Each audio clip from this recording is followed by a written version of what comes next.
this is part of the Wrightsville Renewal Festival, our closing day. Actually, tomorrow will be the farewell breakfast.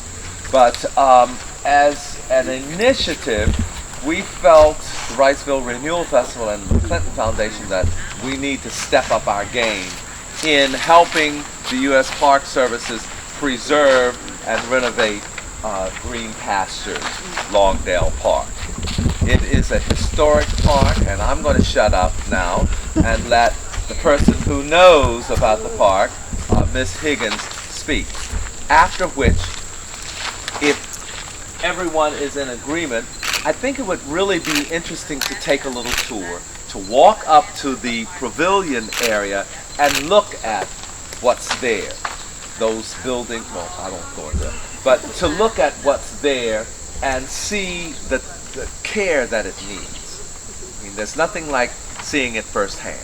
So, without further ado, I turn it over to Miss Liz Higgins. Thank you. All right, thank you. Hi, y'all. Will y'all be able to hear me? I hate to talk in my back to you. Okay. Again, my name is Liz Higgins. I work for the U.S. Forest Service, not the Park Service, but that's okay. They always confuse us, but that's okay. Welcome to Green Pastures. Welcome to Longdale. This is a beautiful area. We love it here. I wish that we were able to have the budget to keep it open. Unfortunately, the way budgets are, it came about that it had to be closed. But let me start with the history of Green Pastures. Now, back in the 30s, as many of you probably realize, Dalvett State Park was being built. Dalvett State Park at that time was for whites only.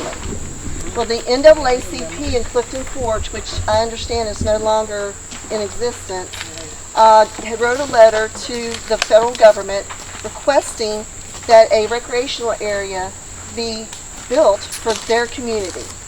So I had to write my dates down. So in 1936, the plans were approved. In 1938, it was begun to be built.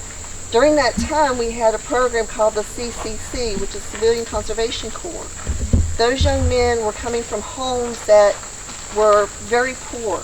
They were making money and they made $25 a month. And $20 of that went back to their families to live on. Now in the 30s, that's a lot of money. But they were able to keep $5 to be able to spend what they needed to get for themselves. It was a very good program. It put a lot of our young men back to work. And a note on this too, there was also African American CCC groups too in camps. I didn't realize that till Sally Zaragoza and I were doing some research, and she had come up with, I think it was 2 camps. So I found that very interesting, especially during that time. So the CCC camp that built Green Pastures was Dolly Ann CCC Camp F24. So they started it in 1938, and in June 15th, 1940, the dedication happened. Reverend F.H. Alston, who was the pastor of the First Baptist Church in Clifton Forge, was the ceremonial person. He basically opened it up for everybody. Now, I want you to imagine, before I go any further, I want y'all to close your eyes and use your imagination. This area being full of children. Church buses coming in so they could have a Sunday afternoon enjoying themselves. Baseball games going on in the green pasture field over here. Kids swimming in the little lake over here. And the noise of happiness that was going on. That's what we want to bring back to Longdale. We want that to come back. And it was a great time.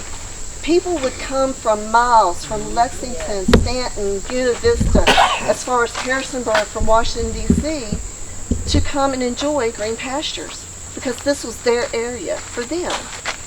And it was a beautiful area at the time. I mean, it's grown up a lot because this is an old forest. But each passing year it gets even more and more beautiful, I think. So, and I think you're going to be able to do this today. The name Green Pastures, where did you think it came from? Now, I found 2 reasons. Just recently, the second reason. Do y'all know why it was called Green Pastures? Was it the TV? Come off of the TV The movie? movie? Yes, sir. Right. Yes, sir. The movie called Green Pastures. Right. And I'd also heard that it was called Green Pastures after Psalms 23. Right. So I'd always heard that when Dr. McClinton told me about the movie. So me being the curious person that I am, I get on YouTube and start looking up the movie Green Pastures, and it is very interesting. I think if y'all get to see it today, or when you're not going to get to, you have got to get the movie and see it. It's very interesting. The old-timey hymns being sung. Wow. It's great. Y'all are going to just love it. You really need to get that movie.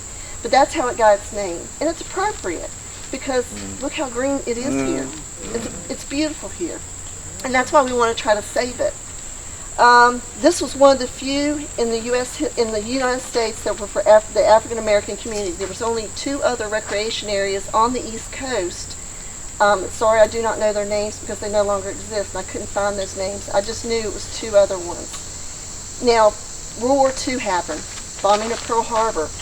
A lot of our young men and some of our women went off to war. So during World War II, Green Pastures was closed.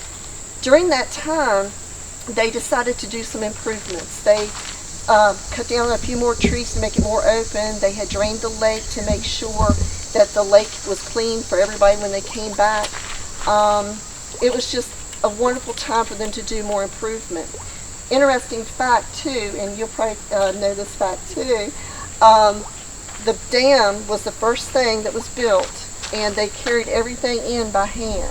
The cement and wheelbarrows and everything. That dam is the original dam. It's never been done. It's never been redone. The only thing that has been done is there's a safety system on the top of the dam that you'll probably see. It looks like a little platform. And it makes it easier for them to unlock the bottom where the water can be drained out to clean it. It has not been cleaned in probably 15 years. And I'm very upset about that, as I know y'all are. Yeah, I think it's been longer too. Yeah, it could have been. I'm guesstimating 15 years, but I'm getting older. My mind does not hold dates. Join the club. Yeah, that's why I have a notebook. So even though I've done this presentation a million times. So during World War II was from 1939 to 1945. So then it was reopened in 1948. At one time, this area was part of what was called the Glenwood Ranger District. The James River Ranger District did not exist till 1948. So in 1948, the James River Ranger District was created from parts of the Glenwood Ranger District, the Newcastle, and the Warm Springs Ranger District. How do you think we got our name? Because the headwaters of the James River is on our district boundaries. Now, you don't know how many phone calls I get wanting to know, can they, go on the James and where they can go on the James. And unfortunately, I have to tell them, you got to call another district because I don't know what to tell you. But that's the reason why we're called the James River. And of course, I have to go through that process to explain it to them. But so we were newly formed in 1948. In 1950, the military decided to integrate their troops. So at that point, the federal government, once that happened, they decided to also do the same thing for Green Pastures. So it became integrated and available for everyone to enjoy. And so it became available to all people regardless of their race. Then in April 26, 1963, that's when the name was officially changed. So it was Green Pastures up till 1963. It will always be Green Pastures to everybody that's here. Everybody, I've had older people come in and ask about Green Pastures. I know exactly what they're talking about. I've had some young people in the office and they're like, Green Pastures, where's that at? And I'd have to explain it to them. What's the name of it now? Longdale. Longdale Park? Longdale Recreation. Longdale Recreation Area. But it'll always be considered Green Pastures Park. It will always be that. So then in 2003, there was no improvements really made. Other than we kept it up. They started charging a fee system. I'm not sure what time period that was when they started doing the fee system. It had to be in the 60s, maybe early 70s that they started charging the fees. It started out, it was 25 cents, I think. It was 25 cents or 50 cents to be able to use the area. Then it increased to $1, and then finally, before we unfortunately had to shut her down, it was at $2, which was pretty cheap. Unfortunately, because of budgets, we are not hiring people because we just don't have the money. It takes a lot of money to keep recreation areas, roads, and trails maintained. But hopefully, with the improvement of our volunteer base that we have, and people really wanting to come out and help us enjoy the place for other people, then hopefully we'll be able to improve our areas more.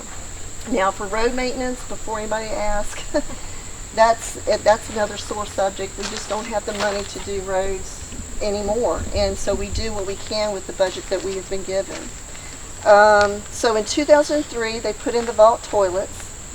Now, because of the budget, like I was saying earlier, there was 2 bridges here, the footbridge and then the low water crossing bridge over here.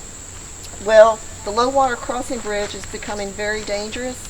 It's very low, and when we have high rain, it's covered. Well, any rain, it's covered. The footbridge became very dangerous. Boards were starting to be missing. As you know, things get older, things were starting to rot, so they had to take that bridge down as well. I was hoping that eventually we would be able to get a Boy Scout who would want to do an Eagle Scout project or something like that. I mention it every chance I get. Trust me on that. I mention it every chance I get.